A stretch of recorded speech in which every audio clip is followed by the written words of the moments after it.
Hello, everybody, and welcome to the SoxProspects.com podcast, the web's number one source for information on the Boston Red Sox from top to bottom, from Fort Myers to Worcester, across the Pike to Fenway, and all stops in between. Thank you for listening. We are back to our regularly scheduled programming. My name is Chris Hatfield. I am the executive editor of Sox Prospects, and I'm joined, as always, by our director of scouting, Ian Kundle. Ian, it's been a weird month. We had a normal number of episodes in September, but it's been basically almost a month since our last regular episode because we had the emergency Heim Bloom podcast, which that seems like it was about a year ago. And then we had our 20th anniversary celebration. So back to talking baseball, back to normalcy. We're going to talk end of year in review. We're going to talk about the Sox Prospects Awards. We're going to talk about the end of the season for the Red Sox, and of course your emails. And Ian, where are you at? Kind of coming out of the regular season being done. Red Sox baseball is over for another year. What's the mindset? Tell us what kind of headspace are you in right now? I think it's just thinking about a lot about the offseason and the magnitude of the task at hand. And I think this offseason I think we've said it a lot over the past couple of months, but this offseason is going to pretty much tell you the direction of the franchise for the next 4 or 5 years. They've reset this tax. There's a bunch of big pitchers out there, which they need. You got to go out and get some of them. And if you don't, I don't really know what the direction is of the team. And obviously it's going to be under new leadership. So that's kind of the first big thing that has to be checked off. But between that and then the free agency and trade market, it's going to be hopefully a transformative offseason for the team to be able to put together something that heading into next season, you feel, confident in as a contender.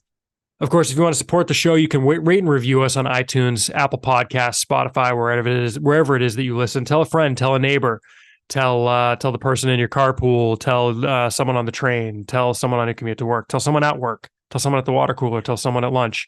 Spread the word. We appreciate it. You can support us on patreon.com/SoxProspects to get neat perks by pledging a certain amount per episode. And of course, finally, send your emails to podcast@SoxProspects.com. We're going to get to a bunch of your emails today that you've sent over the past few weeks.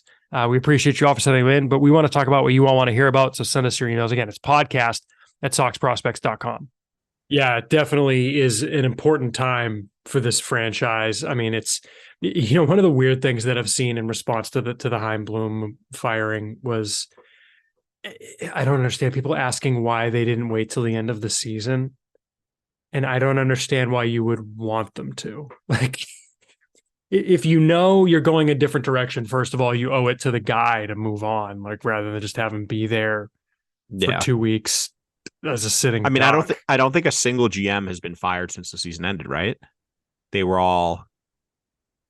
Oh, so they were all before the season, like the regular season. Yeah. I mean, like Buck Showalter as a manager. No, but he's not a GM. Yeah, no, I understand. That's my point. Yeah, managers were, but not. I don't think any front office people in those type of positions have left. And the thing is, it's because they're like, oh, they haven't even interviewed anyone yet. And it's like, yeah, the process doesn't begin with day one. You start interviewing people. Like you don't call up, Dayton Moore and say, hey, do you want to interview for this job in 3 minutes? Like, well, the other issue is too that several of the people we would assume they're going to be targeting are still playing in the playoffs. Like, because you have to ask teams for permission to interview. And during the playoffs, like, I don't think you're going to get to interview Sam Fold or Brandon Gomes, probably, like guys like that. So no, but they can start the process doing due diligence on people. They're doing research. They're reaching out to teams, and actually, like, I think you can interview front office people during the playoffs. It's not like Sam Fold is doing anything like on an off. Like, he can take time on an off day to go interview. Like, potentially, yeah.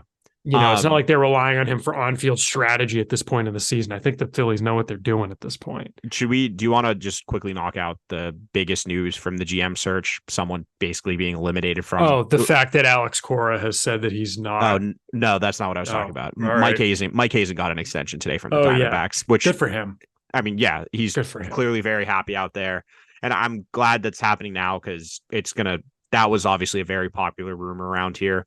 Yeah, but it was never realistic, and he's what he's doing over there. They're in a really good spot. They're set up for the future. And why would he leave now? Why would he leave now when they're they're on the verge of winning their first playoff series together? and as a team with, hit that crew, and they're only trending up. So that's not And a it would be a surprise. lateral move. Like it's the same Exactly. job he's got. Like Exactly. So I think that one was kind of more wishful thinking, but it was. I think it's good for him though that he got that long-term deal. I think it's like till like 2029 or something. Yeah. So we can cross that name off the wish list. It's kind of back to the names we talked about on the previous episodes. First Red Sox front office member I ever interviewed in Worcester. Friend of the site, Pawtucket. Friend of the site, Mike Hazen, who had some nice things to say about us in the Alex Spear article. Yeah, that was kind of wild. I didn't think he would remember us, but he did. Yeah, that was pretty cool. Yeah, I remember talking to him in Ron Johnson's office at Pawtucket about the Lancaster Jethawks, because the Red Sox had just had to move their high A affiliate out to Lancaster. And that was a fun year. Zach he admitted, Bubba Bell. Yeah, he admitted that like they had no idea what to make of like the fact that Bubba Bell had turned into the best player in professional baseball. And like Tony Granadio and Zach Davies and Aaron Bates were all. Didn't Aaron Bates have like 35 home runs there or something? Maybe. I mean, they had a bunch of guys with more than 20. It was wild. It was an absolutely wild time. But yeah, good dude. Alex Cora also took himself out of the running. He said he's not ready yet. Which I do think, I mean, we can talk about it now, that the end of season press conference, I thought it was pretty interesting that they made it very clear that Cora, like we knew Cora was going to be here. Weird. But the fact that like he's going to be participating in the GM search and everything, I think he's very strange. I think he's an excellent manager. Yes. But it is, I think it shows, to me, it just shows how highly regarded he is in the Red Sox by the Red Sox ownership group, that, he has that much, he's going to have that much influence. Mm-hmm. And I do think that finding someone who can work well with Cora is important, because I do think there were some issues, I think between, it's clear there were. Yeah. But when it came to like roster moves and, filling gaps on the team during in season, especially. So hopefully whoever the new person is, they and Cora can work close together and kind of, Yeah, I'm kind of surprised, given the way the Boston media can be sometimes, that more was never made of the roster that we have is what it is right now. Like that always seemed like such a thinly veiled shot at there were times when clearly he was talking about, there are guys who are hurt and we have to work with the people who are here, but it wasn't quite the Belichick, we're going to just talk about the guys who are here in the building type situation. Yeah, he never really struck me as a guy that, maybe as the GM under us, PBOPs or CBO, but he never struck me as a guy that could have been the top guy anyway. Well, but it's interesting because isn't he technically under the, say GM? Alex you mean Cora, the guy in charge? The manager? Yeah. That's the guy who Bloom hired him. But I do think you need to have those two need to work hand in hand. Agreed. Because it's a lot of it, it's a combination of obviously the GM or the chief baseball operations person is going to have a vision for what the team look like. But at the end of the day, the manager is the one having to manage and, put the team out there day in and day out. And 100%. He's the one who's going to be having to, face the music every night when talking about that stuff. So I think you need them to be working together to be like, hey, if Core goes to them and says, hey, this is a position, is a problem, we need to look into this. That's you want something where there's that those two can collaborate on issues or things like that. And I get why you would want Core's feedback, right? That makes perfect sense. I guess it just depends what they mean by involved. Yeah, right. Exactly. Which we don't know exactly what that means. But it's just, it's interesting because when you compare that to what the Mets are doing, where Buck Showalter, obviously it's unclear if he retired or was forced out or what happened, but they made it very clear that they want to give David Stearns the chance to hire his own guy. Mm-hmm. Whereas the new person here is obviously going to have Alex Cora. And frankly, for 1 year, I think keeping Cora is the right move, because watching the playoffs, some of these managers, oh boy, John Schneider, I mean, Alex Cora, one of his best advantages is I think he's one of the best managers dealing with situational management in the playoffs, which is arguably the most. it reminds me watching these games how different they are than the regular season. It's just a completely different type of baseball. And I think the manager matters so much more in the playoffs than they do during the regular season when it comes to in-game decision making. And that's something Core excels at. So I think if the goal, which the Red Sox should be striving to be a competitive team next year, having Core in place, you're not going to find a better manager out on the market or with another team right now. Sure. 100%. 100%. Yeah. So that's the right move. We'll see where that goes. We'll see if there's any news about who they're interviewing and whatnot. We'll talk about it here. I guess the other news, Ian, that we probably should mention is Tim Wakefield, who kind of tragically, and I guess what should have been more unexpectedly, passed from a brain tumor. Which, if you did you read the was it Chad Jennings who wrote about, or it might have been it was Shaughnessy who wrote about, I guess, like he was fine.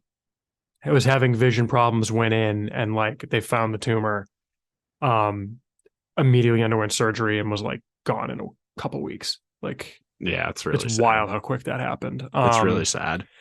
That one hit me hard because he was obviously someone that when I was, growing up, I was not even a teenager yet. I was, when I first started getting into baseball, he was someone who was on the Red Sox and was kind of, as I grew up, he was still on the team, going from like the late 90s, which was when I started, watching the game pretty intently up until, the early 2000s. And, beyond, and obviously 03, 04, like he was a very integral part of my early baseball watching experience. And it's funny, I was texting with John Mioli, who was obviously on the last podcast about it. He was actually at the Orioles game when the whole thing went down. He had no idea until I texted him about it.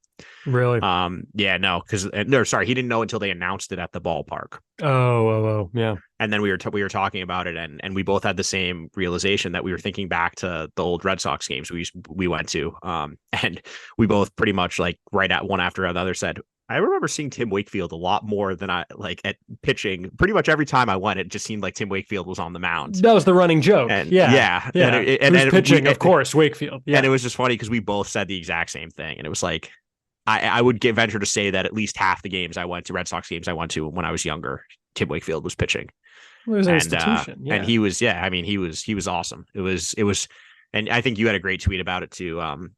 In the backyard playing wiffle ball or playing like, tennis, baseball, everyone threw a knuckleball in the Boston area. Yeah. Like we would always go back there and try to throw knuckleballs. And I can't tell you how many, the field we used to play on, was like, it was obviously like in someone's backyard, and off to the first base side was a huge slope down to the road. And so if a ball went down there, it was usually gone. Yeah. And I can't tell you how many balls we lost because people were trying to throw knuckleballs off the mound. Like no one cared though, because you wanted to be able to throw a knuckleball because it was sweet. So I had a decent one, like not good. Like I didn't throw it hard enough that I could throw it in game, and I couldn't really locate it, but I could dead spin it.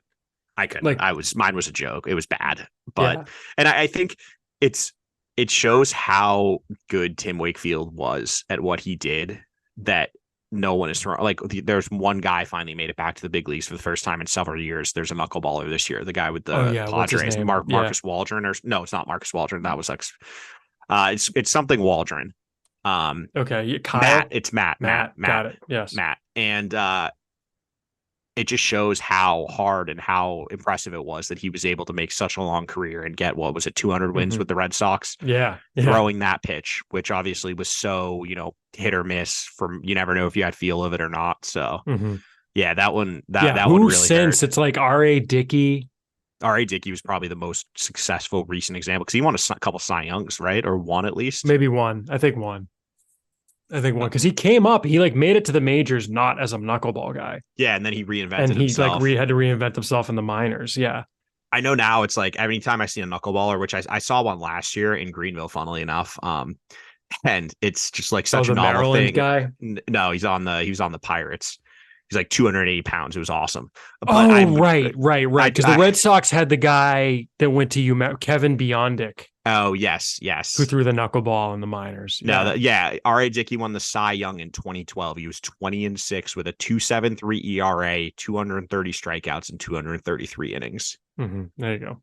But I remember last year seeing one and I was like, oh, no way, a knuckleball. I took a video and sent it to like 10 people because it was just such like a cool, novel I thing. remember you were so excited. Oh, it was awesome. I Well, distinctly remember. it was terrible, but it was awesome because Yeah, it's you horrible were for both scouting. complaining about it and saying like, but this is also Because for scouting purposes, it's useless because no one throws a knuckleball. So it's like, right. Who cares? These kids, how they no hit? one's practicing to hit a knuckleball. Yeah. But just for like being fun to see, it was great. And it took me back, to like when thinking about, we got to see that every 5 days for years, or frankly, even more frequently when he was pitching out of the bullpen. For years, and it kind of, I don't know, I think it's pretty cool that the Red Sox fans got to experience that. And I mean, 17 years, like who plays for a team for 17 years now? Well, it's not just that too. It's that he was a first base. He was a first baseman. Then they got to Double A, and they were like, "Yeah, you can't hit. Why don't you become a pitcher?" Right. And because he started, he started with the Pirates, and but I remember like he was a sensation when Duquette found him off like the scrap heap. Yeah, he was, because he was released by the Pirates. Yeah. Then pitched for a team for 17 years. Like that's, I mean, if you look, like if you Google longest tenured active players with a single team, like before you get out of the top 10, you're down to like 10 years with the team. Like it's like no one gets to 17 years these days. It's like Kershaw, like Wainwright, who's retiring. Yeah. Not Miggy, because he changed teams. No, he started at Miami. Well, I mean, Wakefield changed teams too, but yeah. Yeah, but he changed teams so early. I mean, Wakefield, I mean, he had that rolled over. It was a recurring 1-year team options at like $5 million. Do you know what's funny? And I'm looking at Wakefield's like stats. So in 90, he came up in 92, and he was finished third in Rookie of the Year with the Pirates. I remember then that. Then in 93, 128 innings, 145 hits, 75 walks, 59 strikeouts. Yeah, he lost his mojo completely.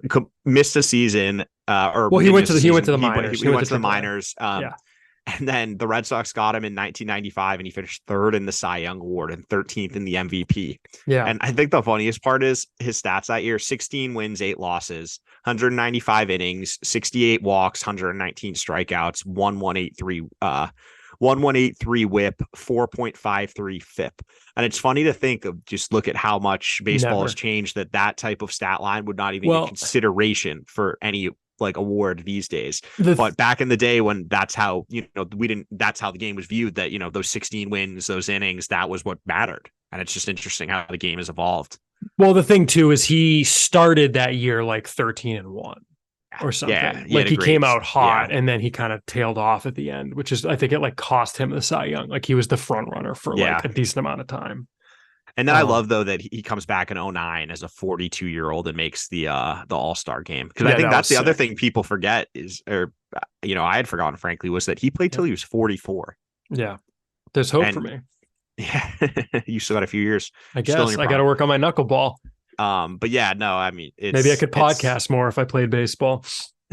It's obviously it's so sad. And obviously a great guy by all accounts. Obviously his family and friends. And all the work he did with the Jimmy Fund. And I actually promised I would. So my Tim Wakefield story, it's really, like I mentioned on Twitter, more of a Kevin Millar, Gabe Kapler story. But when I was in college, so this was summer of 2004, a couple buddies and I went up to Toronto for a series, and this wound up being the series that Jason Varitek served his suspension for pie facing A-Rod, which I was kind of pissed about because, Varitek was my favorite player.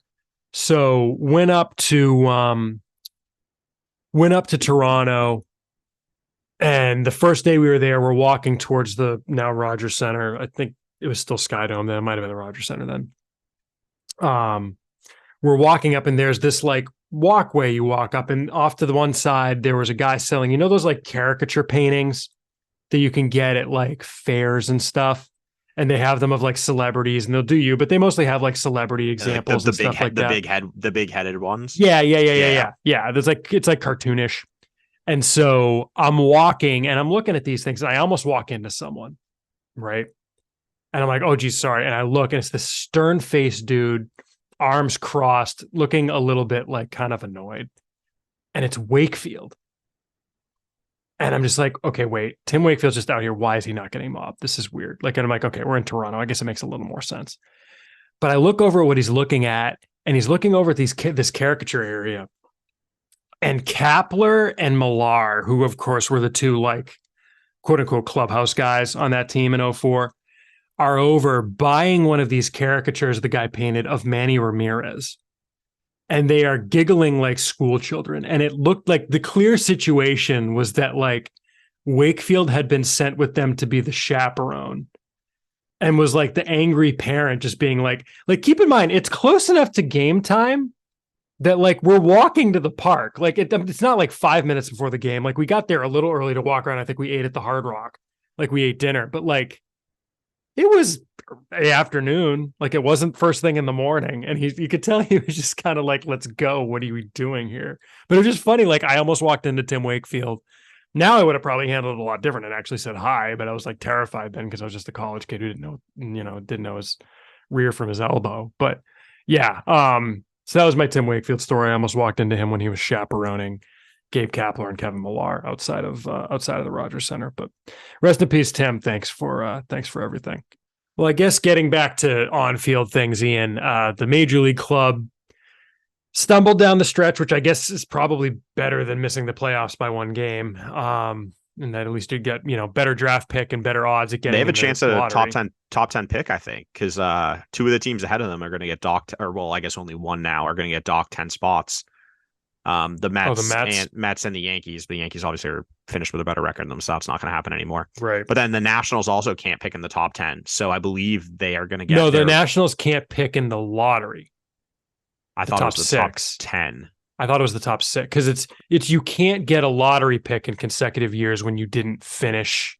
Like you can't move into the lottery, which is the top 6 picks in consecutive years. And last year, the Nationals moved up into the lottery from outside of the lottery picks, and so their odds of getting a lottery pick are spread out among the other non-playoff teams. No, I'm right. It is the top 10. The Nationals are not eligible to be selected in the lottery, and then their top pick after that is 10. Well, that's because that's where they finished. Like they are locked into that spot. Yeah. They're locked into that spot because they can't move up. Yeah. And they can move back if like the Red Sox leapfrog them. Yeah. Right. And 10th is their slot. That's what it is. Yeah, okay. Yeah. That's that what makes sense. Right. Yeah. That's fair. Yeah. So they can't move into the top 6. So they're like lottery odds are spread among everyone. And I think the Red Sox have like a 12% chance or something of moving into the top 6. I mean, we know how close they came to moving up last year. Yeah. Oh God, one ping pong ball. Can you imagine? Can you imagine if they got, oh my God, Cruz or Skeens or Langford, who's also been a boss. Like if Langford it weren't for Cruz and Skeens existing, like we'd all be talking about Wyatt Langford. Well, no, Langford might be the best out of all of them. You think? Oh yeah, he's disgusting. He was gross coming down. I mean, he's already in AAA, right? Like, yeah. I mean, his exit velo and all that stuff is just nuts. Yeah, which by the way, draft was insane at the top. Yeah, it was kind of an all-timer. I mean, you look at like Nolan Chanel's, but not just that. Go down to like Nolan Chanel. Shanuel was really good. And he had what? I think he ended the season on like a 27 game on base streak. He has like a 450 something OBP or something. Yeah, and then Kyle Teal made it to Double-A. Matt Shaw made it to Double-A. Matt Shaw raked. Yeah, who the Red Sox obviously were very interested in. That top 14, 15 guys could be like incredible. So sorry, distraction, but yeah. No, it's a fine tangent, and I had something I was going to tangent on as well. Oh, did you see Baseball America wrote an article? I think it was it JJ or I forget who it was, but they had an article talking about what we've talked about on here, that players are hitters at least are moving up much more aggressively across the minors. It's not a Red Sox thing. And every team is doing this. They are pushing their hitters more aggressively.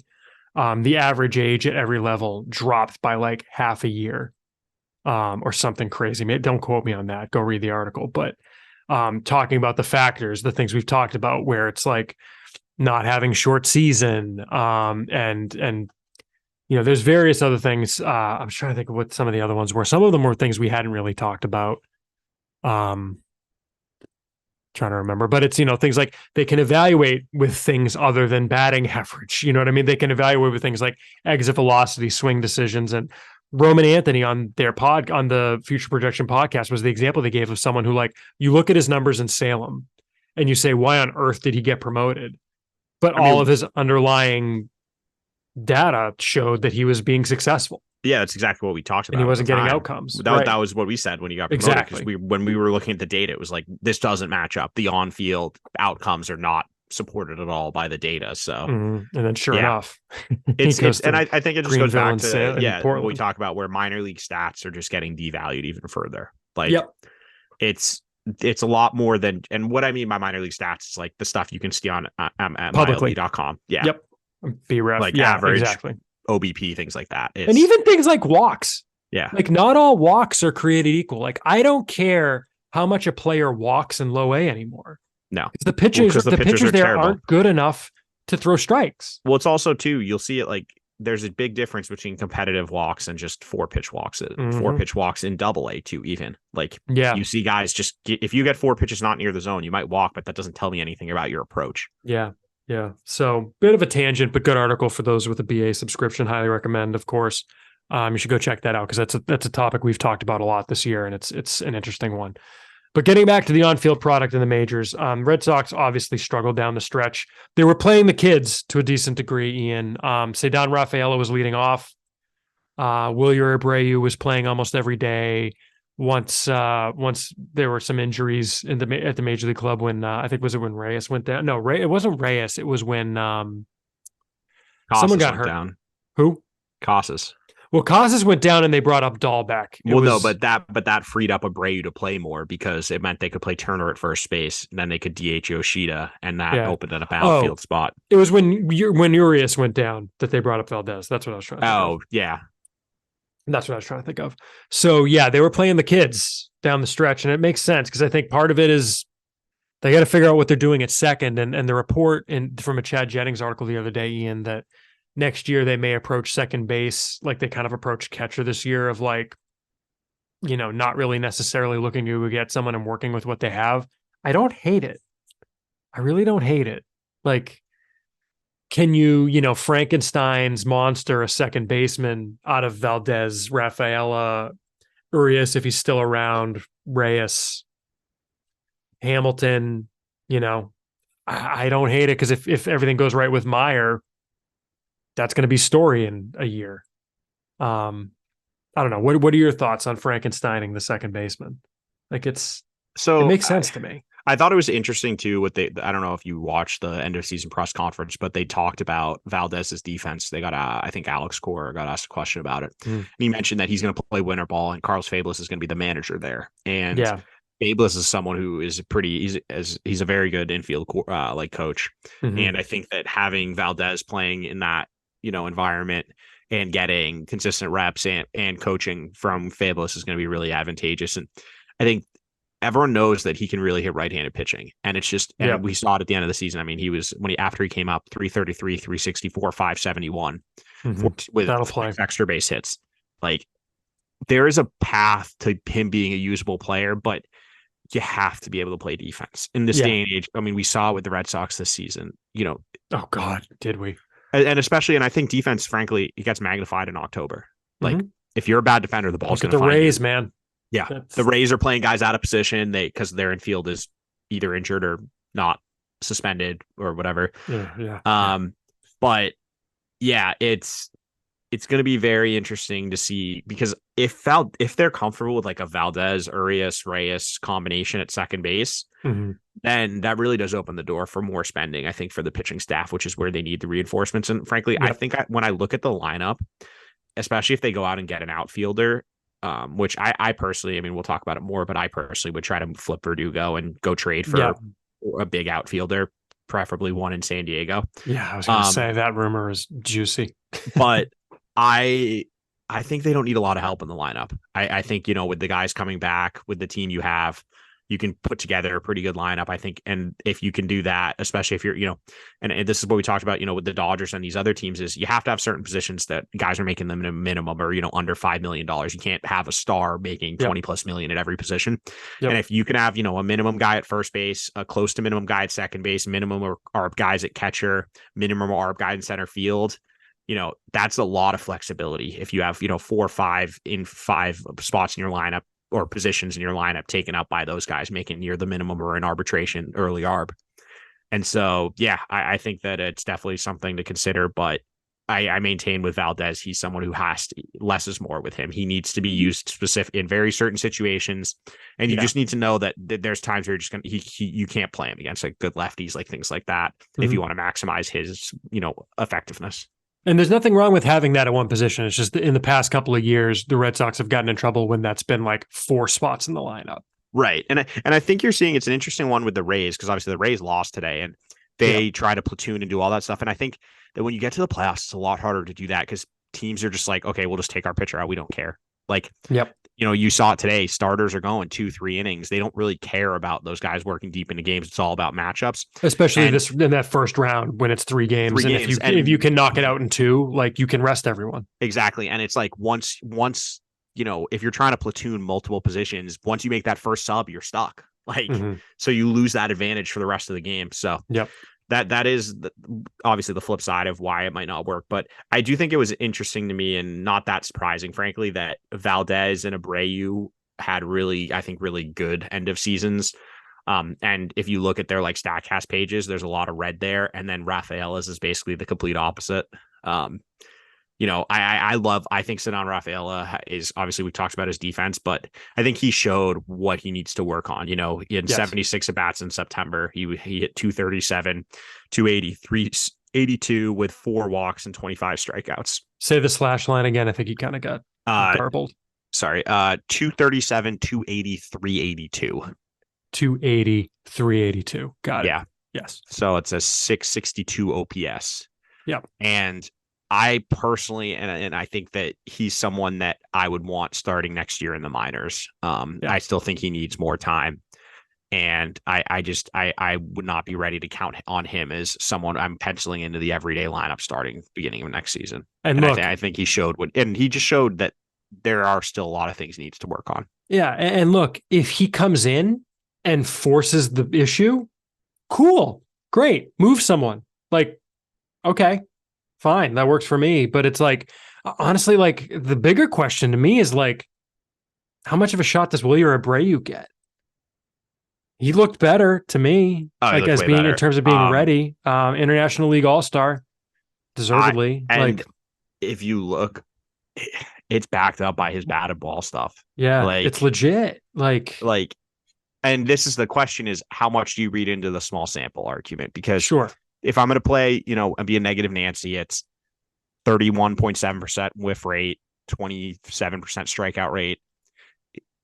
Book will get out on him. He's going to, it'll be harder for him. He's going to face more lefties, things like that. But I mean, you look at his StatCast page and there's so much red there, like hard hit rate, 49.1%, average exit velocity, 91.3%, XBA, 263, X slug, 475.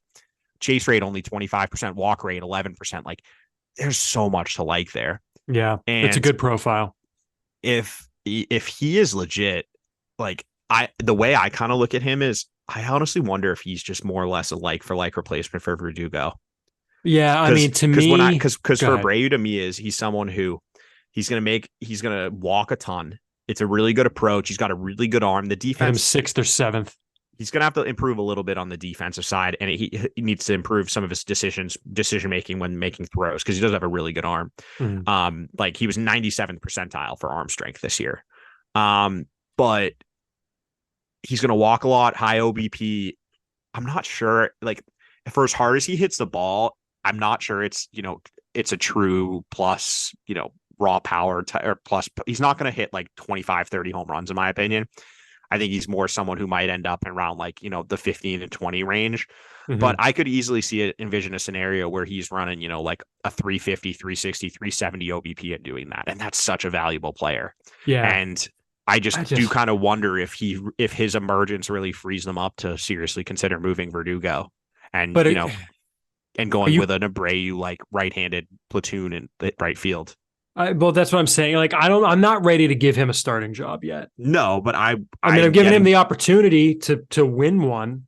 I would be comfortable though heading into the season with him as either their fourth outfielder or potentially. I'm cool with him as one of the five, or in a platoon. Sure. Yeah. If you want to plan on him being on the major league roster and playing regularly, okay. And if he plays his way down, so be it. Have like your Ref Snyder, Greg Allen type guy in AAA who you can call on to be the fifth outfielder if it came to it. Cool. That's fine. Jarren Duran certainly comes back healthy and takes one of those spots. We'll see what they do with Yoshida. It probably needs to DH a lot more than but that's going to depend on Justin Turner too. Yeah, I mean, I liked having Turner around, but I mean, look, he's going to opt out. His contract is designed such that he will opt out. He would be nuts not to opt out, even if he wants to stay in Boston, because if he opts out, he gets a $6.7 million. And this is assuming he doesn't sign an extension, which is also a possibility. But yeah, if he opts out, he gets a $6.7 million. So he only has to get a $7 million deal elsewhere to make and he's going to he's going to get double that. Yeah, probably. He'll get 13 to 15 again. Yeah, so there's no financial incentive for him to not opt out. And it's just it's weird because when you look at the roster, he just doesn't fit very well for the reasons you talked about with the Yoshida. Yoshida needs to DH. You want to have that spot available to give Casas a break. You want to have that spot available to give Devers a break. You want to have that spot available if like you've got guys who are dinged up, like a Story needs a break or but that's it. I mean, him leaving the team though would that's a pretty big gap with how good he was. Sure, he was great. You're going to have to replace that production. So it's with an outfielder who can mash from San Diego. It's a very interesting position. We'll talk about that with the lineup. Because I think when you look at like down the stretch, as you said, they're top performers, and obviously the team didn't hit it all in September. Basically, just the bats went silent. But I'm actually looking at if you go by OPS, like the top guys were. Devers raked in September, or not raked, but hit really well. Valdez was the top hitter. He did slump though, but it wasn't the whole month. No, Valdez, Devers, Casas, and Abreu were the only guys with an above 800 OPS. They frankly were the only guys above 700. Yeah.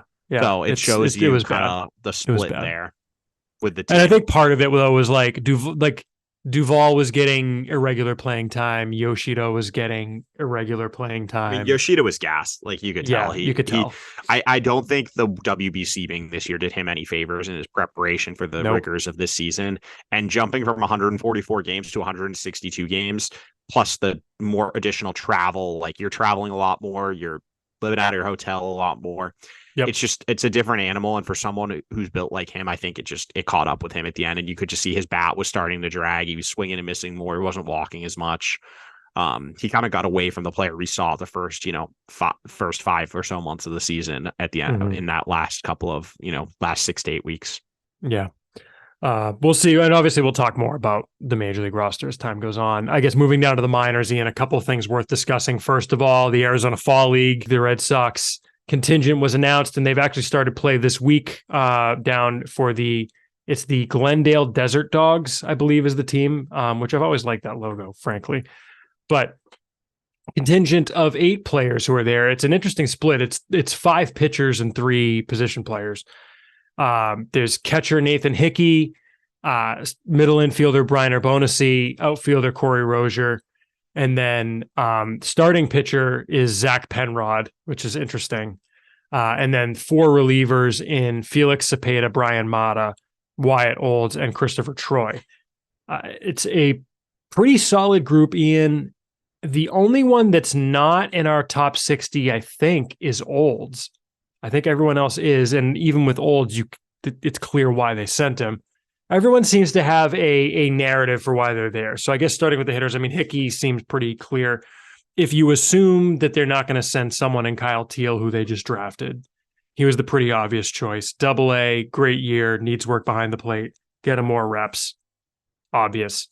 I was kind of surprised they only sent 1 infielder because they had a crew in Portland of, Blaze Jordan, Chase Mydroth, Bonusy, I guess Mydroth was in his first full season. So again, maybe you don't want to send someone in his first full season, and that goes for Roman Anthony in the outfield too. But it's just kind of interesting that they went with Bonusy, who did miss the end of the year.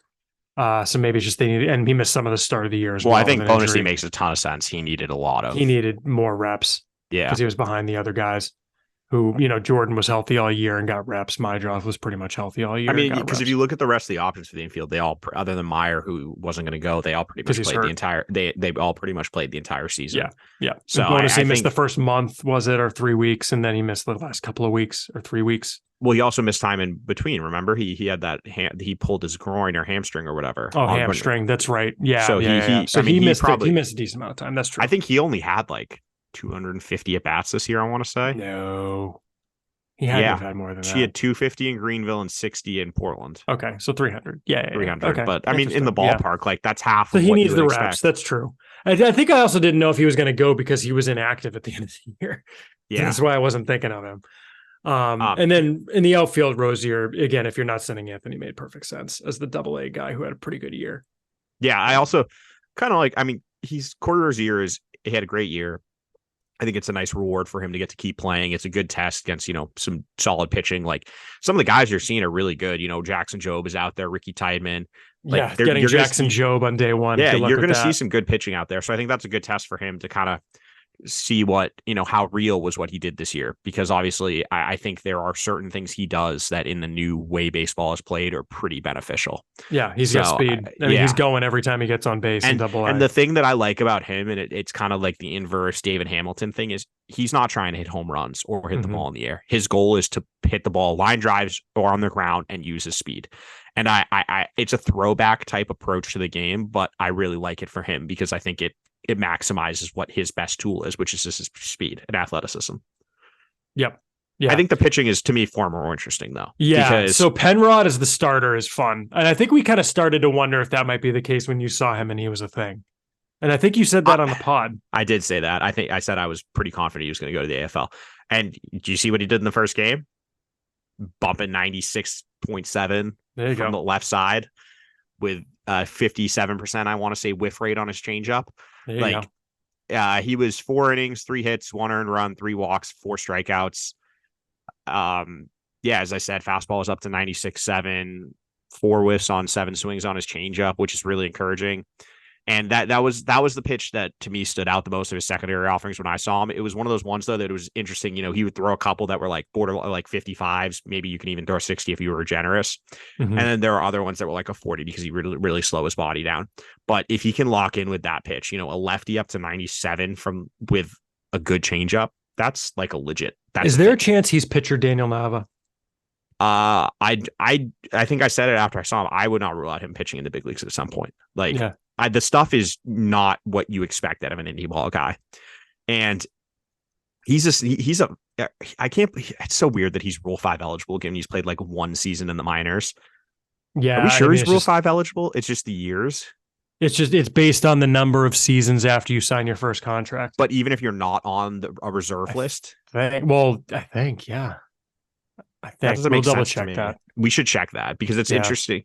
Because he wasn't in affiliated ball. He wasn't even on the Rangers reserve list or like inactive. Yeah, he wasn't in affiliated ball from 19 through 22. Well, 23 signed. But that's my point is why would those 4 years count if you're not with anyone? 3. Well, it's 19, 20, 21, 22, 4. You're right, 4. Yeah, why would that count if you're not with anyone? I think it's... Yeah, I'll double check. I'll look at some point while we're talking about something else. But anyway, regardless, though, he's very interesting to me, and I think this is a really good test for him because obviously when he was pitching in Greenville, he was too good for that level, and so this is he's facing more age appropriate talent. Is this a good time to transition? And then transition back to the AFL, but talk about the Greenville. We probably should have led with that because Greenville winning is awesome. The Greenville Drive winning the South Atlantic League Championship, which we did mention on the last episode. It was pretty great because Penrod started the opener and did the Pedro 5 innings out of the bullpen thing in the clincher. Yeah. And didn't he have in the opener was he threw 5 or 6 innings and 1 hit, but it was 5 walks or something? And I think the walks came late. He had a really good start. Yeah. And then in the clincher, they just brought him out. They only had Rogers go 3, and then they went to Penrod for 5, and Cepeda for the 9th. Yeah. It's kind of fun to see these teams play in the playoffs because like regular season, you've got a different lineup every night. It's rare to see the same lineup more than twice in a row. And if you do see the same lineup, usually they're like switching the guy who's DHing. Yeah. But then in the playoffs, Greenville rolled out the same lineup every day. Well, they went to Cepeda a bunch too. Well, they went to that's what I was gonna say. They went to the same lineup every day. They only played the 4 games. They swept, so they went with their 4 starters. And the bullpen they narrowed to like Cepeda became the like true closer. What's his face? German was there. Yeah, Franklin Herman. Yeah, that was hilarious. Which is hilarious because he belongs in AAA. And I mean, that was the least. It was the least the Red Sox could do after he slayed. Tio I mean, he Anthony. went out. He faced like 9 hitters and struck out 8 of them or something stupid. Like yeah. So that was pretty funny, and it was a reminder of like when the Lowell Spinners would make the playoffs, and either they or like some other team would have some like AAA rehabber that they would legit just keep down there to like eat innings in the New York Penn League playoffs. Yeah, I remember. I want to say it was like Ty Black or someone I saw throwing in the Penn League playoffs and it was like he's like 26, and it's like, what is the point of this? But it wasn't him, but it was like a lefty reliever who had no business being down there. Or a lefty starter doing that. But I think from that Greenville team, and I think that's I just not to move on quickly, but I think that first off, congratulations to everyone down there. Obviously, they do a great job, and I think it's awesome to see them, get back to the playoffs and win the championship, missing most of their top performers from the start of the season, or frankly, even the end of the season. Yeah, like they did this without Meyer, without Bonacy, without Mydroth, without Jordan. It was not a star-studded lineup. Without Anthony. No, they were grinding these games out, and I think it's really cool for the players and the coaching staff, the front office, everyone down there that they were able to pull it out. Yep. Go Iggy Suarez. Yeah. But Felix Cepeda is going to be a pretty interesting one to follow in the AFL. Yeah, and he's in the AFL now as well. He's Rule 5 eligible. Yep. He ended the season in Greenville, 20 innings, 10 hits, 6 walks, 21 strikeouts, 3 earned runs, 1.33 ERA. Opponents hit 152, 219, 242 against him. He gave up 2 extra base hits and 66 at bats. Yeah. And I saw him, and he's up to 98, 99 miles an hour with a decent breaking ball. And he's the type of arm that if the right team sees him in the AFL and thinks, hey, we can stick this guy in the, as the 12th reliever or 13th reliever on our pitching staff, wouldn't surprise me at all if he's someone whose name we hear called in the Rule 5 draft in November or December, whenever it is, that hasn't been announced yet. Because he's going to be tough to protect. Yes. Like I mean, he could start next year in AA, which like wouldn't be the worst thing in the world.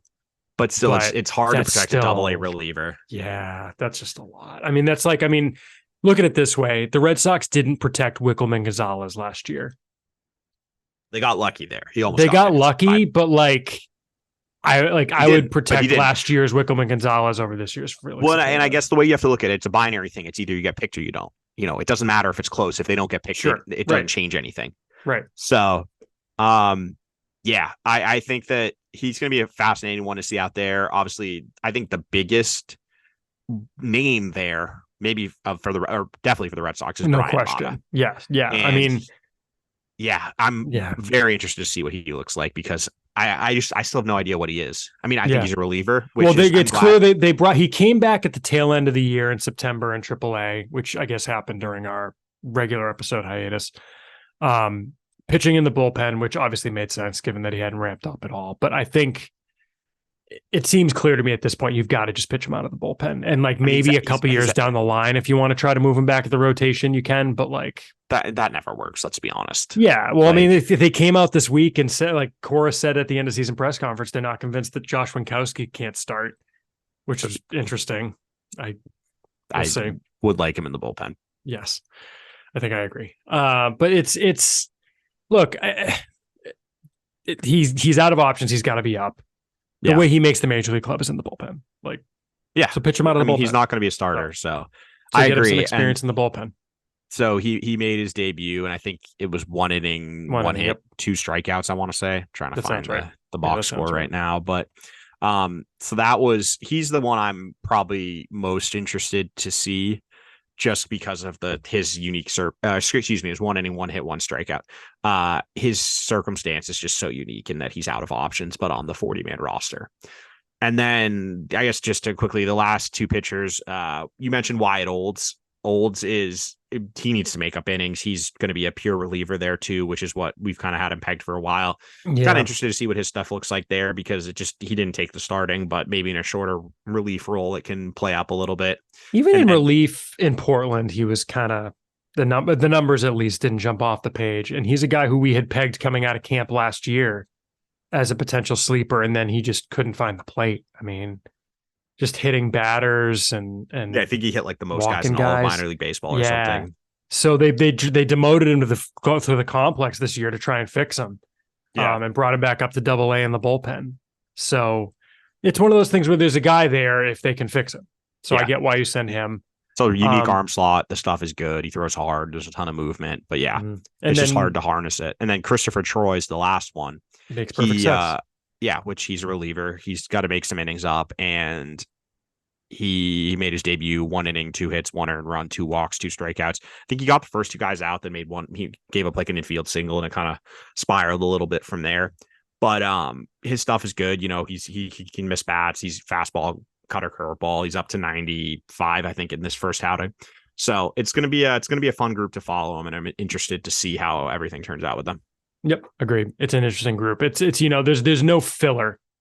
And like some years you get filler like in the bullpen and stuff like that, but these are all guys who you want to see. No, as you said, like Wyatt Olds is the only non-60 guy, and he's someone who has been in the 60 before and is pretty interesting if he can figure it out as a reliever. Yep.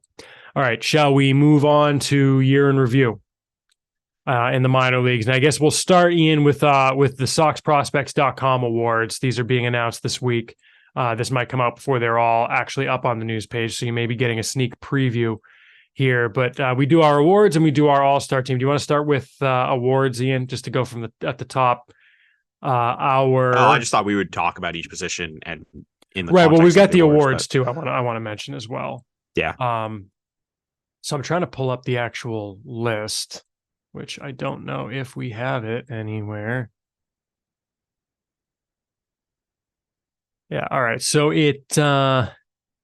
So here we go. So our Sox Prospects Player of the Year is Ceddanne Rafaela. It was basically between Rafaela and Roman Anthony. Anthony's kind of, first of all, Anthony is getting our Breakout Player of the Year, which was a absolute no-brainer.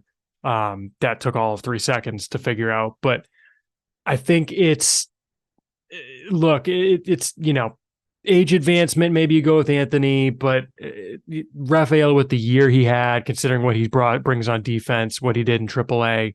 I mean, he was, the hottest hitter in the system for a decent amount of time. It was close, but I was comfortable going with Rafaela. But like I said, it was close. He was one of those 2 guys. Interesting year from Rafaela, who we already talked about, Ian. And I guess if we want to talk about Anthony as the breakout player, maybe the thing to say there, we'll talk about this later, but I think it's a conversation who the top prospect of the system is. I mean, yeah, they're both, him and Meyer are both top 20 guys nationally. So yeah, it's definitely close. They're on the same tier now, which is not something you would have obviously thought was likely going into the year. Though I will say there were people who thought it. I remember someone distinctly telling me at the beginning of the season when I ran into them at a game that by the end of the season, Anthony would be a top 25 prospect nationally, and they were 100% right. So that's right. Yeah. You did say that, or you did say that someone said that to you. Pitcher of the year. Again, I think it's, it was between a couple of guys. I think it was between either Yordany Monegro or Wickelman Gonzalez. And it kind of depended on how much you valued sample size, because Gonzalez pitched way more innings. We wound up going with Yordany Monegro, who really kind of broke out from he was a consideration for breakout player of the year, but, not really. What he did this year in breaking out from a sort of afterthought piggyback guy in the complex league to someone who not only got from the complex league up to Salem, but also up to Greenville by the end of the year. We've talked about the scouting on him, but he had a really good season. Wickelman Gonzalez had a really good season as well. Both in Greenville and Portland, probably more so in Greenville, but certainly a clear top 10 guy in the system right now. Interested to see what his major league future is, and going from there. So well deserved by Yordan Monegro with the performance there. I think Gonzalez got the club's pitcher of the year for their minor league system awards. So I don't know. Any thoughts on Monegro versus Wickelman and those guys? Not really. I mean, I actually would have, going back to the first one, I would have given it to Anthony, but I think what he did at his age is just more impressive. And I think the jump that he made going from where he was to being a top 25 prospect nationally is very hard to do. And I think that's a bigger thing to me than obviously I think Rafael's season numbers were better, quote unquote, but there's a reason that he's still, hovering around the back end of lists and not in the top 20, whereas Anthony jumped from outside the top 100 to a true top 20 national prospect. And I think that's, to me, is pretty easy for player of the year. For what it's worth, on the awards are based more on, performance. It's best season, which best season, there's probably some wiggle room, right? But these tend to be more performance based than like our rankings say, right? We're not saying this is the best prospect of the year. It's the player performance of the year. And yeah, you can certainly factor that in. But I think that's kind of why it came down that way, but it's a fair point. Our rookie of the year is another one that came down to two guys, one up being Yoelan Cespedes. Basically, for me, it was he basically had 2.5 times the sample size that Kyle Teal did, as impressive as Kyle Teal was after being drafted. Just tough to give a guy a season-long award for I think he had 60 at-bats. So, Teal was impressive, but Cespedes was almost as equally impressive and in a much larger sample size down in the DSL. I'm very interested to see what he does in the U.S. next season. And I don't know if you saw Ian when he was in Boston for the minor league awards for the organization. He's got a pretty sweet mustache. Yeah, I noticed that too. He's definitely that wasn't what I was expecting. Breakout player of the year we talked about. Comeback player of the year, we went with Grant Gambrell, who was a pretty easy one. I think there were a couple other potential options with Brock Bell, but with what Grant Gambrell was able to do coming back from basically missing, when did they trade a season, or was it a season and a half? Because they traded for him in 2021, right? So yeah, he basically missed a season and a half because of the whole thing with his heel and ankle. Coming back in Greenville and making it up to Worcester legitimately by the end of the year. And he pitched really well in a couple of starts in Worcester as well. Yeah, so, I like him. He's someone who, if he sticks around in the org, because I believe he's Rule 5 eligible. Yes, he definitely could be on the radar for the big leagues next year. No question. And then our major league our major league-ish awards of the year, graduate of the year, which is player who graduated this year. It's Tristan Casas. No question for what he did this year. It's kind of funny because Connor Wong technically was also on the list, and there are definitely years where Connor Wong would have won that, but Casas was obviously pretty impressive. Homegrown player of the year was kind of tough. I think we're going with Brian Bayo over Rafael Devers. It was a tough one, obviously, but Devers hit, he had his doubles and his home runs this year, but kind of a down year with his defense. Whereas what Bayo was able to do as a member of the rotation for most of the year, wound up winning out. And then ex-prospect of the year, which is former Red Sox prospect elsewhere in the majors, it was Mookie Betts. No question. I mean, he's an MVP candidate. Really was no question on that one, especially with Xander Bogaerts having kind of a down year. So congrats to our award winners. And I guess from there, Ian, unless you've got anything to add on any of those guys, moving on to our Sox Prospects All-Stars as kind of a way to frame the discussion of the year in review. We'll move around the diamond, and let's start, Ian, maybe on the mound, because we always start with position players. Let's start on the mound. Interesting year for the narrative that the Red Sox can't develop pitching, I think. It's certainly not like they are brimming with future major league rotation arms, right? But they do have a lot of guys who are probably going to pitch in the majors in some role.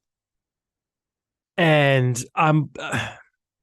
where are you on the pitching development and the pitching situation? Because I'm almost kind of I'm higher on the relief pitcher development than the starting pitcher development at the moment, if that sounds right. I don't know. Where do you fall on where this has gotten to at this point? I think that the most important thing is they've got a bunch of guys, as you said, who look like potential MLB arms in some capacity. And I think the biggest change is that they're just developing. They've got a bunch of guys who throw hard now. And that's something we Mm-hmm. haven't been able to say for a while. And just with the way baseball's going, you have a bigger margin for error if you're missing with 97, 98 versus, or 96, 97, 98 versus if you're missing, with 93. 91, 92, 93. Mm-hmm. And so, and I think a good example of that this year is what we're seeing kind of like out of Brandon Walter in the majors versus, if you're throwing with in the low 90s, you don't have a lot of margin for error versus, those guys like Wickelman, Gonzalez, moving to the bullpen, guys like, Luis Guerrero. You have a lot more margin for error if you're missing with 97, 98, 99. And I do think that they have a lot of guys like that. But as you said, the starting pitching is still some major question marks. And I do think that part of that, though, is that they just haven't allocated the resources to starting pitching in the international market and in the draft. And I think that's why we're seeing some of that. If you're looking down the top 100 list, a lot of the pitching prospects are either, college guys who got a big bonus early in the draft or high school guys who got a lot of money. And if they haven't been drafting that type of player for a couple of years. So I don't think it's that big of a surprise that the majority of the arms they're getting are the guys, the reason they're able to get those arms for the prices they are is because there's something that a lot is keeping teams off projecting them as a starter.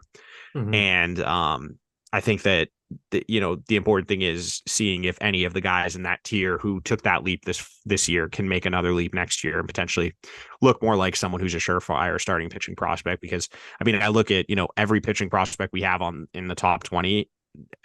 There's not a single one right now that I would comfortably project as like a mid-rotation starter for the Red Sox. Sure. I think there's a chance a few of them could be, but I wouldn't project the ceiling's it right now. there. Yeah. Yeah. But like, I wouldn't project Wickelman Gonzalez to be a starter. I wouldn't project Perales to be it.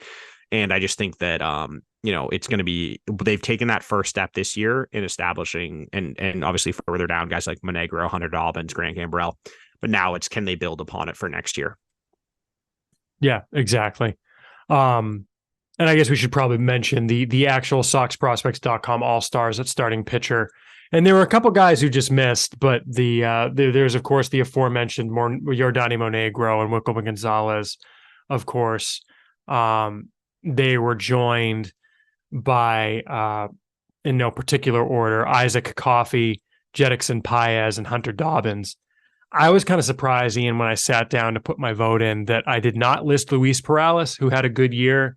He was kind of dragged back by the fact that when he got to Greenville, he was merely good. He had one or two dominant starts. He also gave up and a couple of bad, not great starts. He gave up a ton of home runs in Greenville too. Yeah, so it was interesting. That surprised me. Also getting consideration was Gambrell. But it's interesting because it's, you've got Monegro, who finished the year in Greenville, Gonzalez, who finished the year in Portland, Paez, who is the one Salem guy who was in Salem all year, Coffey, who was in Portland, started the year in Greenville, but spent most of the year in Portland, and Hunter Dobbins, who spent most of the year in Portland, after also starting in Greenville. So it seems like that's the level where they've got a lot of these guys who are kind of pushing their way up, that like mid minors of high A, double A, which is kind of interesting. And Gambrell, you could put in that group too. Perales, of course, went from Salem to Greenville. Interesting, you mentioned kind of like bonus size. I always forget that Paez got 45K or 450K, sorry, as a bonus. Wickelman Gonzalez got 250. We talk about, how they don't really spend a ton on pitchers, but certainly Coffey didn't get a whole lot. Coffey got like $7,500 as a bonus last year. So that's a heck of a fine for that price. And Monegro was the one I was going to look up. Monegro, I don't think got a Monegro. He got 35K. So, they're finding these guys. Oh, and by the way, I did look up Rule 5, Ian, and it is based on number of years since you signed. So Penrod is eligible.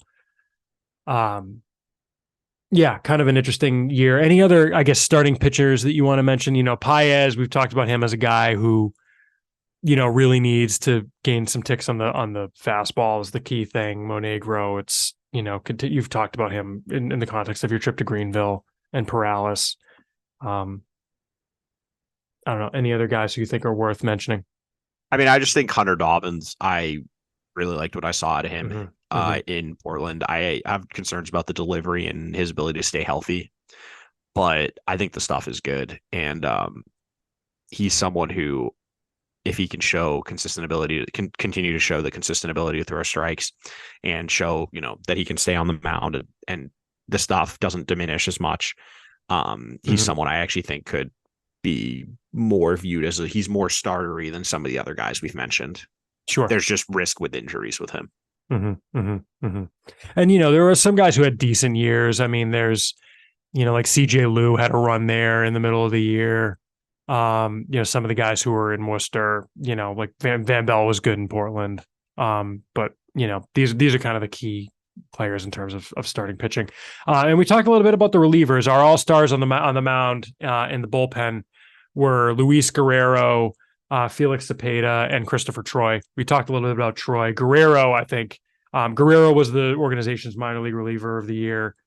Just a tremendous season after a tremendous camp. I mean, he again, there are years when he could have been the breakout player, coming from almost completely off the radar to inside the top 30. What he was able to do out of the Portland bullpen was really nice. And then getting up to Worcester by the end of the year, a great year for him. Troy had a really good year going from Greenville up to Portland, and Cepeda, same thing, going from Salem up to Greenville. And there's some other guys in that kind of bullpen group that are, had really good years. Alex Hoppy was another consideration out of the bullpen. He actually might be the best prospect of that group, certainly. There's some other interesting guys. It's not quite like last year when they were dripping with guys in AAA, but I'm trying to think of some guys, Ian, anyone that you saw this year that Brock Bell had a pretty good year, but maybe not quite the same level of stuff as those guys did. Here we go. Ryan Zephyr-John had a pretty good year, but again, strike throwing is the issue there. But he's a guy that we have ranked. Some other guys had pretty good years on the bullpen. Jonathan Brandon, Salem performance-wise, but the stuff, isn't really there for him as a prospect. Anyone else? Yeah, on the bullpen? I would just say on Guerrero, I was just most encouraged that at the end of the season and in AAA, he started showing that bat missing ability with a splitter that was kind of missing earlier in the season. His feel wasn't really there, and he just, if you looked at his like swinging strike or swing and miss metrics, they weren't really there. But over his last couple of, he seemed to really click in August and September, and he started to get that whiff rate back up to what it was the previous season. So that was really encouraging. I would say, that I think Cepeda, we talked about it pretty much a decent amount this episode. Brock Bell is interesting if he can just throw a little bit harder, because his secondary stuff is is very good Consistently too. Yeah, Rita Sena throws really hard. He's got a decent breaking ball. I think he had some decent numbers at the end of the season. The tricky thing is with relievers is, we're only looking at pure relievers. And as we mentioned earlier with the starters, like a few of these, most of those starters are going to end up in the bullpen also. So we didn't even mention Angel Bastardo, who looked like he was going to be an all-star at one point, and he got to Portland and just kind of tailed off a little bit. He was pretty tired when he got up there. Yep. But I think that it's definitely a solid group. Yeah. Dalton Rogers, another guy who's a starter, who's in that Greenville group, who, we'll see. And then we would like Penrod, who barely was in the system for any length of time. But maybe down year starting wise, one guy we should mention is Elmer Rodriguez Cruz. Just kind of needs to do more bat missing, get some more swinging and missing going. It didn't help that he missed a decent amount of time, and he missed a lot of time too. So, right. Moving on, I guess, Ian, in the outfield, our Sox prospects all-stars were Roman Anthony, Cedar Rafaela, Wilyer Abreu. Wasn't particularly tough coming up with that group. Abreu, who's a AAA all-star, Rafaela and Anthony, who were probably the top two players performance-wise in terms of the year they had. But interesting, when you look at prospect-wise, the outfield group, it's probably those three, Alan Castro, and then a fairly big drop-off unless I'm missing anybody. You look at there's Rozier in AAA now, but then you start getting down to guys like Philip Sykes, who didn't have a great year, started off kind of promising but tailed off. And then you get to names like your Juan Chacones, Yostinson Garcia, Nathaniel Uten, but then you're getting to guys who are so far away that depends how you want to count Nazan Zanatello maybe too, but Christian Campbell as well in terms of a rookie who had a good start at least, but probably needs some tweaking. But as the outfield group goes, it's not the worst outfield they've had in the system, but there's some top guys and then a pretty big drop. Yeah, no, it's top heavy. I don't think there's a lot of depth. And I think that's the biggest thing this year is that there wasn't really anyone from that secondary tier who took that jump into like even the back end of the top 60. Obviously Castro, Abreu, Anthony are all top 20 guys. But yeah, once you get beyond that, there's a pretty substantial drop off. And the fact that like we're talking about, we talked about how much I like Corder Rozier, but him being, the fourth best or fifth best outfield prospect in the system kind of shows the type of system depth they have. I think the one guy you didn't mention who is worth it is mentioning is Nathaniel Utan. He was someone who really impressed folks who saw the FCL Red Sox this year. I know I talked to some scouts who thought that there's definitely everyday upside with him. So he's someone I'm going to be keeping an eye on. My concern just with him is just his frame. He's so skinny right now. And the fact that he did what he did at 150 pounds or whatever he is very impressive.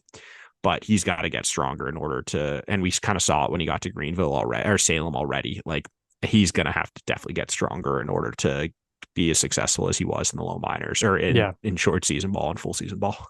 No question.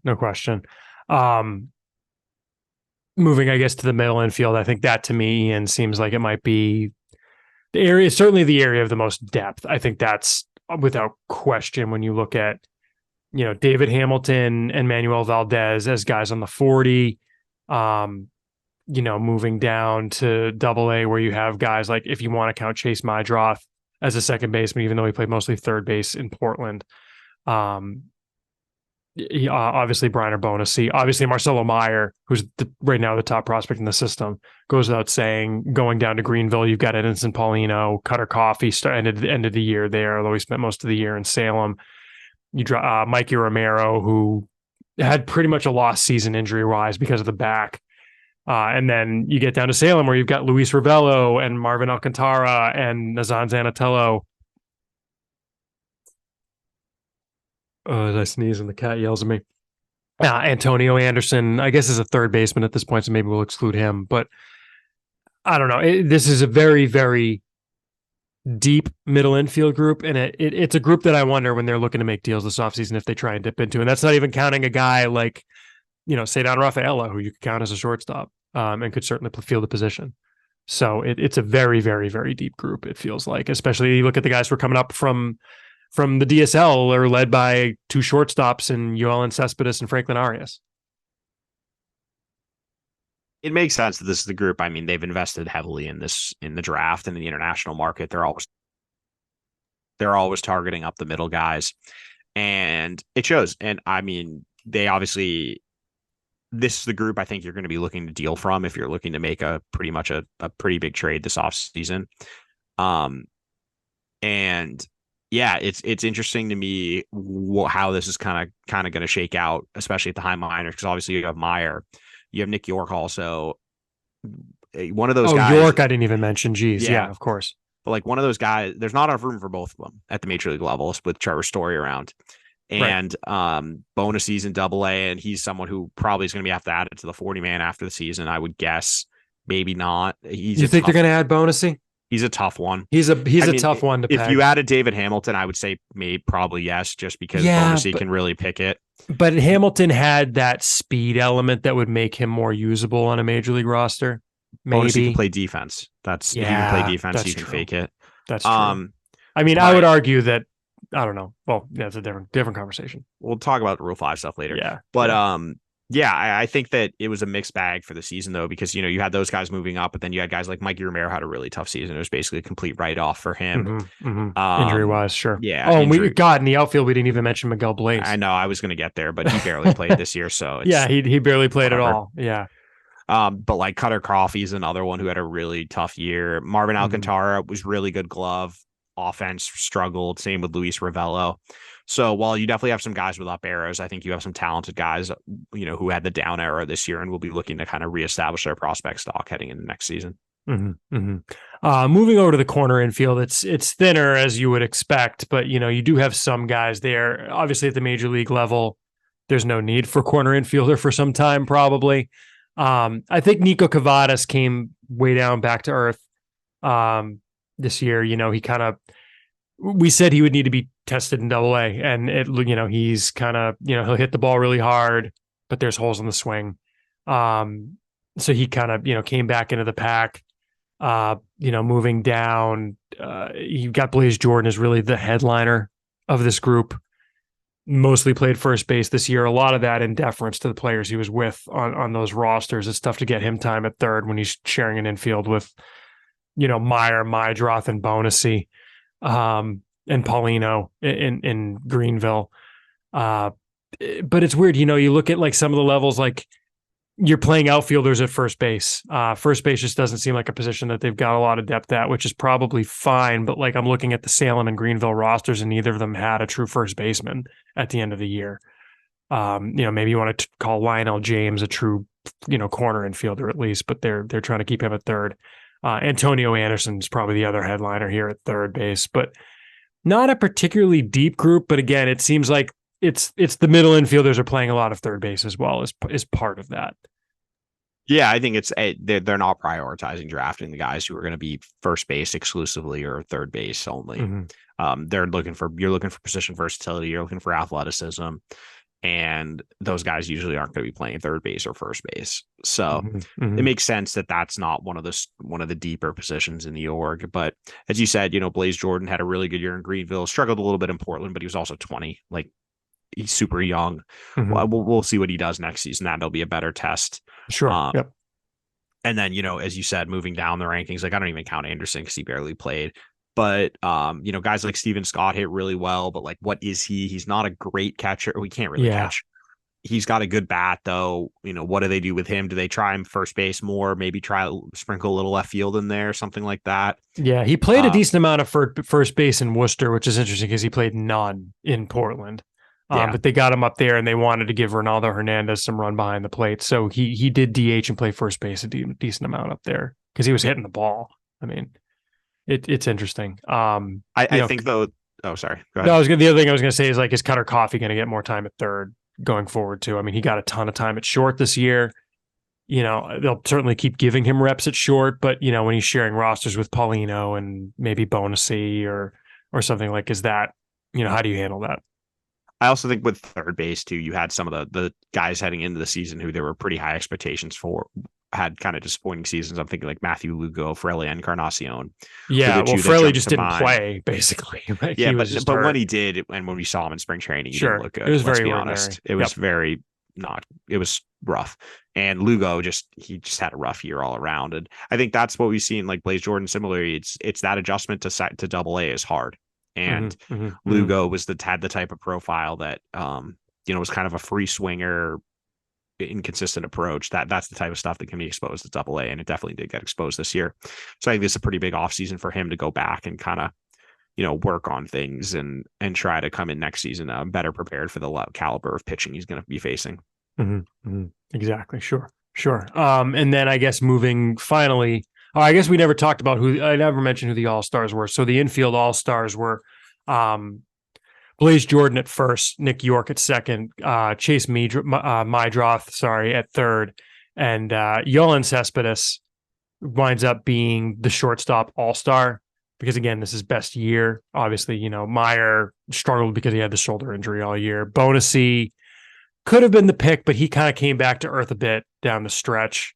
So we wound up going with Cespedes at short. And then we should mention that at the utility position, we went with Bobby Dahlbeck, who split his time pretty evenly between third, right, and first base while he was in Worcester. But, again, he's kind of the poster boy for, being able to hit in AAA does not mean one can hit in the majors. I kind of hope it seems like he's a candidate to get removed from the 40-man this offseason, just to get him to another situation where he can really get some time and get a team that can give him some run. Cause I could see a team giving it a shot that's, maybe balling on a budget that's not trying to compete, but it's not going anywhere. I mean, he showed when he had that playing stretch at the end of the season, and he had like a 50% strikeout rate in his 40 at bats. Yeah. And as good as his raw power is, if you're not making contact, it doesn't matter. And unfortunately, he's kind of fallen into that mold of like the quintessential quad A hitter who is going to dominate AAA. He's really good at that level, but he's just got that fatal flaw in his swing that MLB pitchers are able to exploit consistently.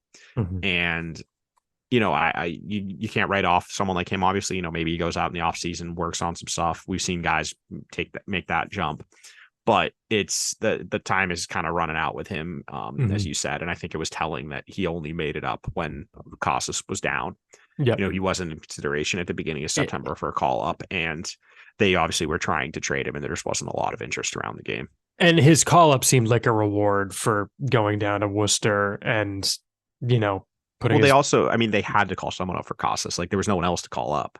Well, sure, but it didn't necessarily have to be. There were options that they could have played at first base that were not Dahlbeck, in my opinion. It made the most sense, but is he the guy you go with if you're trying to compete? I think if you're trying to compete, you're giving Justin Turner more reps at first. And granted, he had 1 foot, but he was the only healthy guy on the 40-man position player wise, so they had to call him up. I guess that's true. There wasn't another position player because David Hamilton was hurt, and that's the only other one. Yeah, I hadn't even thought about that. So, I don't think it was necessarily. Well, did he get called up before or after Valdez? After, right?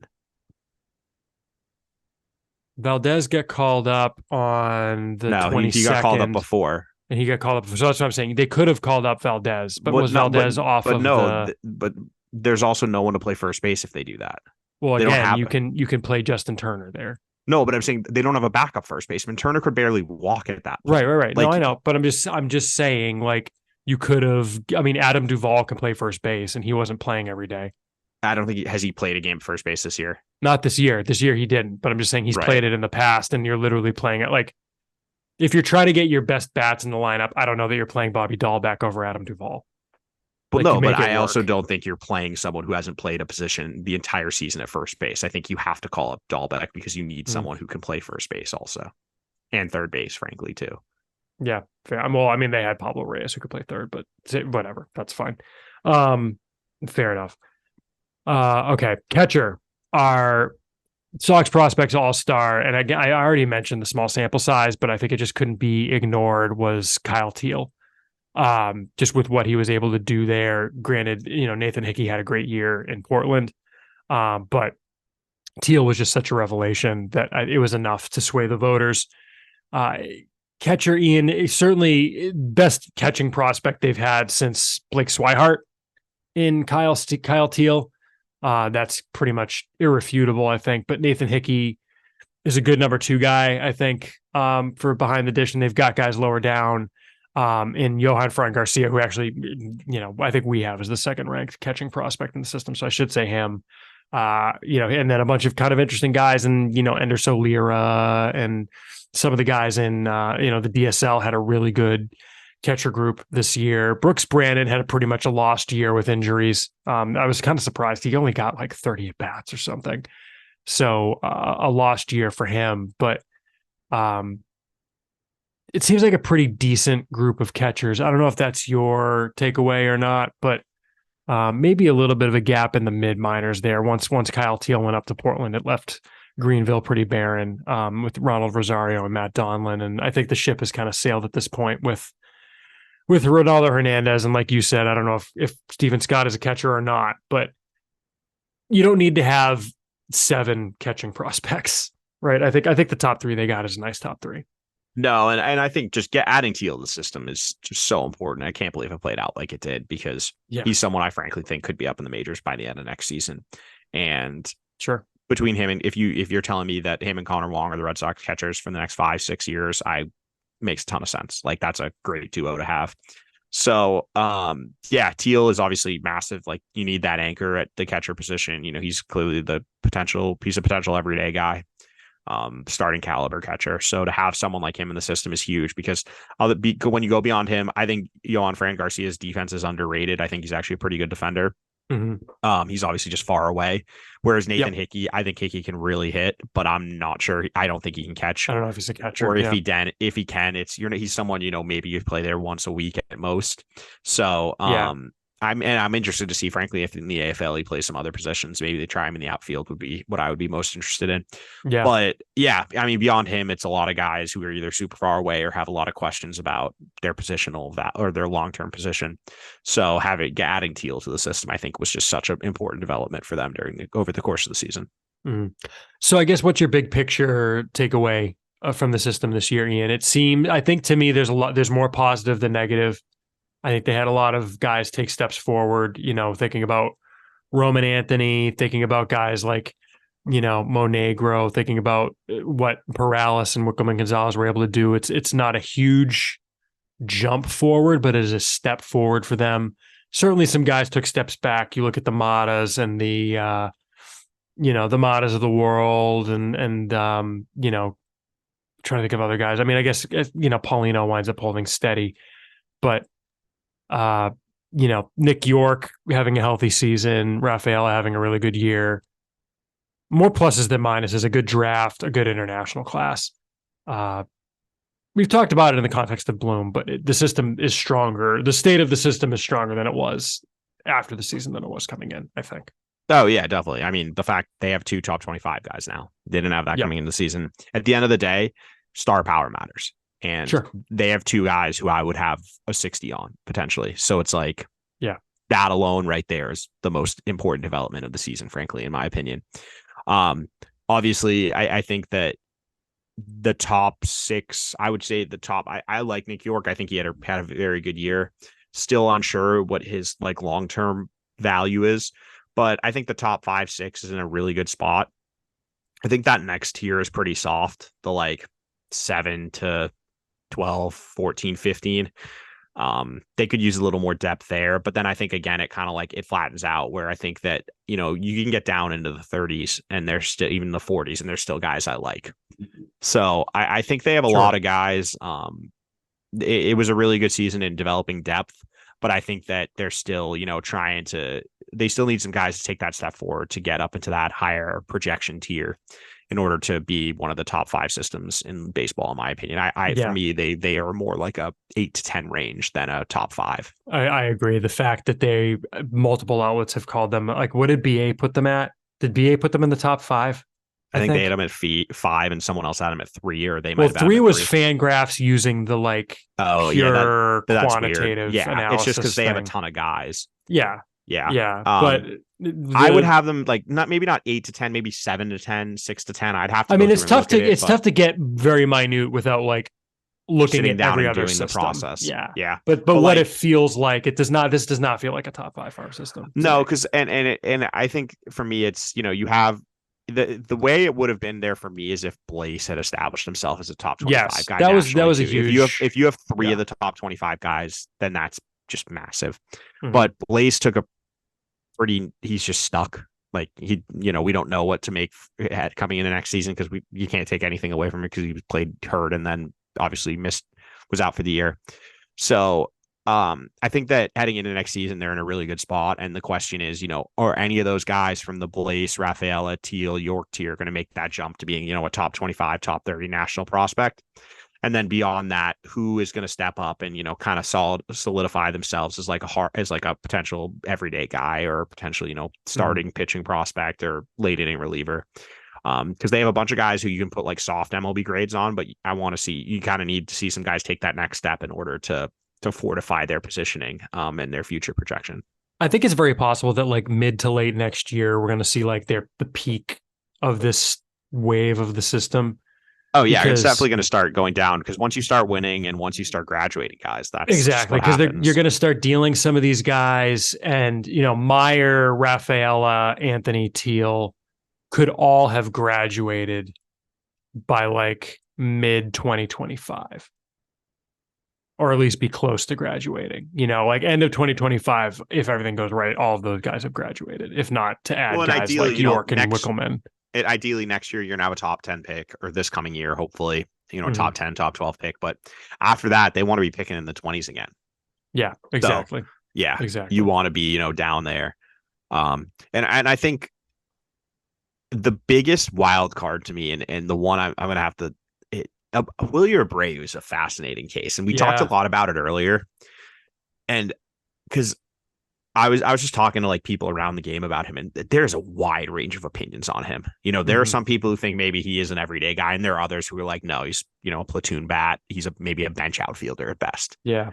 And he's a really tough one to rank, and he's someone that I could see, outlets being very divisive on. Like there could be someone who maybe stuffs him in the top 5, and there are other places where he might not even make the top like 15 to 20 of the system. Yeah. Yeah. So it's going to be very interesting. He's someone who I think could really make that jump for the system and push it up.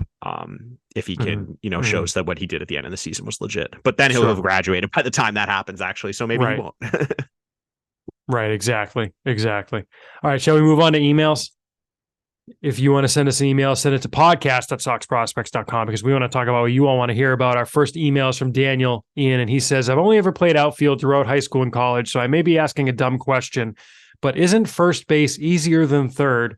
Is it wild to switch out a young improving guy like Casas to third and move Devers to first? I can't have another year of Raffy defense. I wouldn't say wild. I would say like nonsense, nothing personal, but Casas is not moving back to third. He used to play third in high school. There's a reason they moved him to first. That ship has sailed. So you're on mute, Ian. Yeah, that's not happening. I mean, you're not going to move a guy. I think also with Devers, his fielding really stabilized after Trevor Story came back. Yeah, I'm not worried about his defense. I think that's going to work itself out. Yep. Next email is from Steve, who says, in Kylie McDaniel's piece on the dismissal of Vine Bloom, he wrote the following, quote, I wouldn't say player development has been a clear top 10 department, creating real prospects out of nowhere regularly, but overall it has been solid and probably ranks in the middle third of the league under Bloom, end quote. Anecdotally, it certainly seems as if teams like the Dodgers or Rays can turn players, and particularly pitchers, around, e.g. Ryan Brazier or Jake Diekman. The Red Sox aren't without their own success stories there, like Bernardino or Schreiber, but in general, they don't seem on the same level. What are your assessments of the Red Sox player dev department? What do you think they do well, and what do you think they could do better? First of all, I think we're conflating two different things here. Brazier, Diekman, Bernardino, Schreiber are not player development. That's major league coaching staff and analytics and that kind of thing. I think so. Don't conflate the farm system with major league coaching. And I thought, one thing we didn't talk about, Ian, is in the postseason press conference, Cora made an interesting comment about the major league coaching needs to be better. So it does seem like we're going to get some changes there. I don't really want to speculate. I have thoughts who he's probably referring to, which is interesting, but I think this kind of goes to what we were just talking about. Like it's a good player development system that they're constantly trying to improve and find new things to focus on and teach guys. And that's why they brought in a bunch of driveline guys last year. I'm sure they'll, try and do some things this year. They've added coaches. But it's not quite to the level of a Dodgers where it's like it seems like they've always got a new arm from like the late rounds that like, yeah, Isaac Coffey had a good year, but Isaac Coffey isn't like a top 30 prospect. But the difference also is that like the Dodgers guys who they figure that out with are throwing 95 to 97. Like, right. Well, like that's Kyle exactly Hurt, it. Justin Robolowski, like they find these guys out of nowhere. And I think that is that more amateur scouting then? Well, like, what I was going to say is I think that the player development with the Red Sox is doing a really good job of getting what they can out of those players. Sure. But inherently, like when you draft a guy like Isaac Coffey who tops out who's 88 to 90, there's only so much you can do with that type of player. Sure. And if that's, it seems like they've really prioritized with their draft, especially with the pitching, they're targeting specific pitch characteristics and they don't really care about velocity. Yep. And I think it's harder to, I don't know about that. Maybe. I mean, I just look at the guys they've taken. They're not, late in the year. You look at those guys in rounds 10 to 20. They're all like low 90s, good fastball shape. I mean, look at this year's draft. Guerrero. I'm not talking about past years. I was talking about this year's draft. Oh, literally this year's draft. Yeah. Okay, got it. But like Tanner O'Donnell, like it's the guy, the place you get those sleepers from. Yeah. And I think that, and yes, there are some outliers, but like, yes, Hoppy, yes, but like Caleb Bolden, Jonathan Brand, Coffey, Mullen. I mean, Mullins actually throws pretty hard. Nathan Landry, Garrett Ramsey, like where you're not talking about, it's a lot harder, as we've talked about, when those guys are, in the low 90s for that, I think, to elevate that type of prospect versus it's easier. Or I think it's not easier. You're going to miss on a lot of these guys, but I think that there's more upside is a better way to put it if you're drafting someone who is at least thrown in the mid to high 90s, and you can kind of coach up the secondary parts of it. But I think the overarching theme I would say is I think comparing any system to the Dodgers is not fair, because there's only one Dodgers. I don't think any other teams are able to replicate the finances that they have and the development apparatus that they do, because they can do whatever they want there with the money they have. And I think with what the Red Sox are working with and what they've added, the changes they've made, especially on the offensive side, I think has been very positive. I think the pitching too has taken a pretty big step forward this year, and I think the key is just building upon it and continuing to bring in those new voices and getting like diversity of opinions, so that, because I think there's multiple ways to do all of to do all these things, and the key is just finding a voice or a coach or whoever instructor that clicks with each player. And I think the more different voices you have, the better chance you have of finding a way to maximize the talent of each individual player in the system. Yeah, we got a couple of trade questions here. The first is from Nick in Rhode Island, who says, "Hey guys, seeing as how there's going to be a new sheriff in town running the baseball operations, do you think they'll trade Bobby Dahlbeck and or Brian Mata during the offseason?" I mean, I guess first of all, like, it's tough. Maybe Dahlbeck is in a different situation because clearly he just doesn't have a future on this team. But like, do you think they'll trade is a hard question to answer, because it's like, well, for who? Right? Like, give me a guy, I can give you some guys they might trade for them. But like, yeah, maybe. I mean, they sure could trade Mata, but who knows? I don't know if you've got anything to add. There's more to the email, Ian, but I think that's really what it burns down to. And it's, what do you think these two could produce for a return? And it's not a lot right now. I mean, Dahlbeck doesn't have any trade value at all, I don't think. Like you said. And Mata, I don't know how much trade value he's got right now. Someone could take a flyer on him, but the most you're getting there is like cash or maybe like a DSL prospect type. Yeah, you're getting back another flyer. Like, no team is like, it's not like anyone didn't pay attention to what Dahlbeck did in the majors this year. So, the other trade question coming next is we have Andrew, who asks, "I was looking through the prospects and have noticed how lefty heavy the farm system is. I guess for future roster consideration purposes, do you foresee guys like Verdugo and possibly Duran being moved for the sake of trying to have a more balanced lineup in 2025 when Teal, Anthony, and Meyer are all up and hopefully producing?" He notes that he has a hard time seeing the Sox roll out a lineup of 7 everyday players who are lefties, with the righties being Wong, Story, and maybe Rafaela. And then mentions Fenway not being a great park for lefties. They are very lefty heavy, but I think you just kind of maybe organically get there. I don't know if you target right-handed hitters and move left-handed hitters for the sake of them being lefty. You don't move guys for the sake of it, but I definitely think you can look to balance that out. Yes, I think it's an area they can try. I think Verdugo is the best example of that, because you're not trading Devers, you're not trading Casas. Those two are locked in. And then the outfield, it's Duran, Verdugo, Yoshida. I don't think you're trading Yoshida. That would be his money. Would be tough to move. So I think you're down to like Duran or Verdugo are the best two options there. Mm-hmm. And I think that Verdugo, probably with 1 year left, they'd be more likely to deal. Yep, definitely. And Andrew also asks, it's unrelated, but how much of an impact does a catcher like Connor Wong have on a pitching staff? And I guess this ties into Kyle Teal. What are your thoughts on how he's doing behind the plate in regard to game calling? Is this something we won't necessarily know until he's up in the majors? I don't think we know it now because we've got an extremely small sample size on Teal. It's also like those guys aren't always calling their own games in the low minors, especially. So I think with catchers, you have to wait to see them consistently in AA, AAA before you have a good idea of how their game calling and things like that is. But I think with Wong, you saw what it was when this year. He's got a great arm. His framing is not the best, and I think part of that is because he is so quick to get out for his throws that he's not holding it there, or there's just a lot of movement with him getting ready to throw the ball, and I think that he might sacrifice some framing for that. But overall, I think his ability to control the running game is a valuable asset, and kind of makes up for the fact that if you look, because like his caught stealing above average 92nd percentile, pop time 78th percentile, framing 18th percentile, blocks above average 10th percentile. And I think all of that stems back to him, kind of prioritizing slowing down the running game. And I do think that framing and the blocks above average is something that could definitely kind of level out or get more towards neutral if he sacrifices a little bit with his throwing. Mm-hmm. For sure.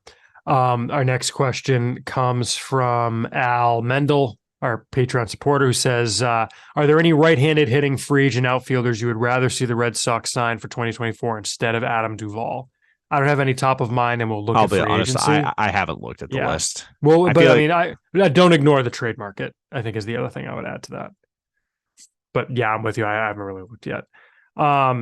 Our next email is from Emiliano, who asks, with a bit of a logjam in the outfield and Duran, Verdugo, Yoshida, Abreu, Refsnyder, and Rafaela fighting for 4 to 5 spots, what do you think the solution will be? I think we talked about that. I don't know, anything to add to that? I think we kind of set our piece there, Ian. Our next question comes from Forrest Perkins, who says, by the way, we got a couple, I'm not reading everyone, but everyone's saying congrats on 20 years. Thank you all. Forrest adds, I love the recap podcast. It was great to hear from Mike, who I did not know much about.